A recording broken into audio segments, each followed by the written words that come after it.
Accident ఎలా అయింది? So so basically graduation అయిపోయింది.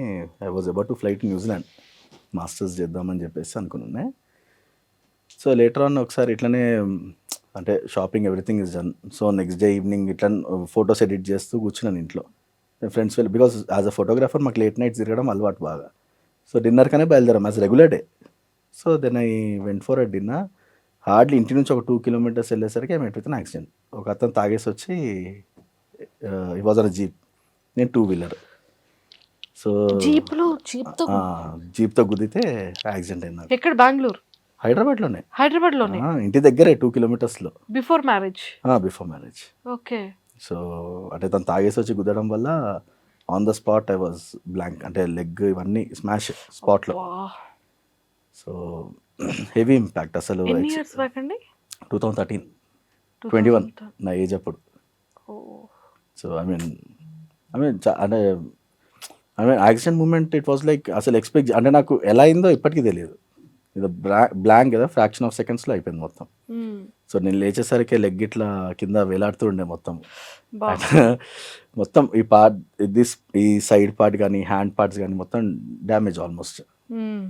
అంటే ఇక ఆల్మోస్ట్ ఇక చూడగానే అనిపించేసింది మెస్ అయిపోయింది లైఫ్ అని చెప్పేసి అర్థమైపోయింది అప్పుడే. ఓ మై గాడ్, అసలు చాలా ఎక్స్పెక్ట్ చేయరు అసలు. సో ఆ టైంలోనే డిప్రెస్డ్ అయ్యారు మీరు?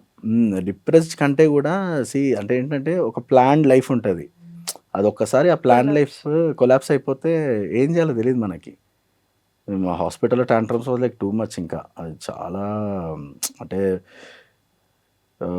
అంటే ఇప్పుడు డాక్టర్ వస్తుందని తెలుస్తూనే మన బీపీ హై రేజ్ అయిపోతుంది మనకి. అంటే అంత సివియర్ ఉండే నాకు. తర్వాత ఆ పర్సన్ ఏమైనా కలిసాడా? యాక్చువల్లీ ఒక పర్సన్ వెళ్ళేసి he bought a vehicle number. Actually అదేంటంటే ఓల్డ్ రిజిస్ట్రేషన్ వెహికల్స్, రికార్డ్స్లో ఉండదు అది. మా డాడీ డిపార్ట్మెంటే కాబట్టి డైలీ మార్నింగ్ అదే ఏరియాలో తిరుగుతుంటే వి ఫౌండ్ హిమ్. అప్పటికి ఈజ్ అండర్ గ్రౌండ్. తను అబ్బాయి లేకుండే, వాళ్ళ ఫాదర్ ఉంటే వాళ్ళ ఫాదర్తో మాట్లాడి క్లెయిమ్ చేసుకొని హాస్పిటల్ ఖర్చు ఇవన్నీ వాళ్ళతోనే పెట్టించాం actually. But after 2 years I saw that person on live. ఈ పర్సన్ యాక్సిడెంట్ అనేది కోర్ట్కి పిలిచినప్పుడు దెన్ ఐ థాట్ అయిపోయింది కదా, లైఫ్ స్మూతే ఉంది కదా ఇప్పుడు అని అనిపించింది. కానీ బట్ లేటర్ ఆన్ ఏజ్ పెరిగే కొద్దీ అది ఎంత పెద్ద ఇంపాక్ట్ చేస్తారో నాకు తెలియలేదు అసలు. అంటే ఆ మూమెంట్కి నడుస్తున్నాము ఫైన్, వీఆర్ స్టాండింగ్ అనే ఫీలింగ్ ఉండేది మనకి. బట్ లేటర్ నా చిన్న మిస్టేక్ వల్ల ఎవరో తాగేసి వచ్చి చేయడం వల్ల ఇట్ ఎఫెక్టెడ్ అ లాట్. ఇప్పుడు ఏదైనా చేద్దాం అనుకున్నా కూడా I wanted to become a cinematographer. అది ఇప్పుడు కాదు, చేద్దాం అనుకున్నా కూడా కష్టము. ఎందుకంటే హ్యాండ్లింగ్ బిగ్ కెమెరాస్ అనేది కూడా పరిగెత్తడం మనం చాలా ఉంటుంది. సో అట్లా చాలా చాలా మటుకు కాంప్రమైజ్ అయ్యి ఐ మీన్ టు సే ఇప్పుడు అందరిని అలాగా స్ట్రాంగ్ ఉంటారని గ్యారంటీ లేదు మరి. సో ఆబ్వియస్లీ ఇప్పుడు అట్లాంటి సిచ్యువేషన్లో మనం ఎట్లా కోపప్ అవుతున్నాం అనేది ఇంపార్టెంట్. సో కొన్ని మిస్ అవుతూ ఉంటారు లైఫ్లో కదా. యా. సో మీరు ఫిజికల్ యాక్టివిటీస్ చేసేటప్పుడు జిమ్లో చాలా ఎక్కువ వెయిట్స్ లిఫ్ట్ చేస్తూ ఉంటారు కదా. నేను రీసెంట్గా వీడియో చూసే దాంట్లో మరి లెగ్కి వెయిట్ పడదంటారా? పడుతుంది.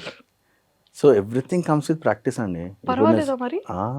స్టార్ట్ అంటే ఒక మనిషి ఆబ్వియస్లీ స్టార్టింగ్ పర్సన్ వేరు, ఇప్పుడు ఆల్మోస్ట్ 10 years తర్వాత ఇప్పుడు పర్సన్ వేరు. ఆల్మోస్ట్ అది రగ్గడ్ స్టోన్ అయిపోయి ఉంటుంది మొత్తము.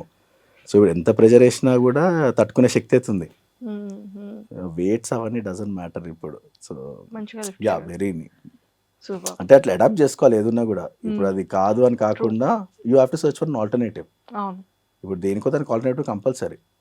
ఇప్పుడు పుట్టడంతో నడక రాదు కాబట్టి ఆబ్వియస్లీ మనం కూడా దాని పరంగా వెళ్తేనే మన టెక్నిక్స్ అనేది తెలుస్తాయి మనకి ఎలా ఏంటి అనేది.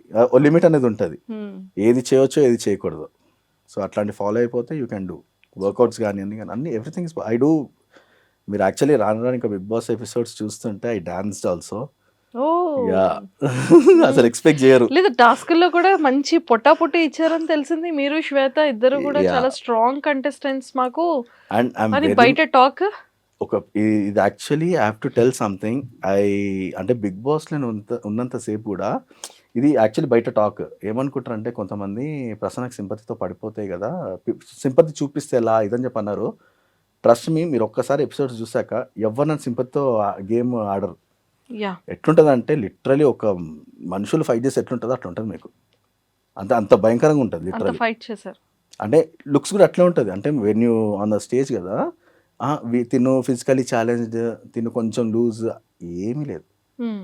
నీ నీ వాళ్ళకి మన క్యాలిబర్ తెలిసిపోయింది. హ్మ్. సో ఇప్పుడు ఎట్లా అంటే ఐ వాజ్ వెరీ హ్యాపీ. ఇప్పుడు టీమ్స్ డివైడ్ చేసినప్పుడు కూడా first person they use to pick me. ఇప్పుడు ఫిజికల్ టాస్క్ అనగానే ఫస్ట్ పర్సన్ అట్లుంటుండే. Super. I was very happy. అంటే ప్రతి దాంట్లో I was the first person. So అలాంటి మూమెంట్స్ లోనే కదా బా నేను స్ట్రాంగ్ రా బాబు, నేను ఏదైనా చేయగలను ఫీల్ అనిపిస్తుంది. దట్. అంటే అక్కడే ఎన్లైట్మెంట్ అనేది అవుతుంది మనకి ఎప్పుడన్నా సరే. అక్కడ అంతమంది ఉన్నా కూడా ఫస్ట్ నిన్నే లేపుతున్నారంటే you are something special and you are something strong enough. True true. Okay, అంటే appearance will make a matter to you. Yes. మనం చేస్తామా చేయమా సెకండరీ, కానీ వీడు మన దాంట్లో ఉంటే అడిగారు కూడా. శ్రీముఖి గారు పర్టికులర్గా అడిగారు, ఎందుకు ప్రసన్ననే కావాలి మీకు, వై నాట్, అక్కడ అంతమంది ఉన్నారు కదా, ప్రతిసారి తను ఎందుకు పిక్ చేసుకుంటారని కూడా అడిగారు చాలా మందిని. వాళ్ళు అన్నది ఒకటే మాట ఏంటంటే he's physically, mentally, emotionally very strong. So ఆ ఒక్క దాంతో I feel very much happy. I mean you are almost successful there only. True. ఒక మనిషికి మనము హోప్ ఇస్తున్నాం అంటేనే యూఆర్ సక్సెస్ దేర్. సూపర్ అండి ప్రసన్న గారు. అండ్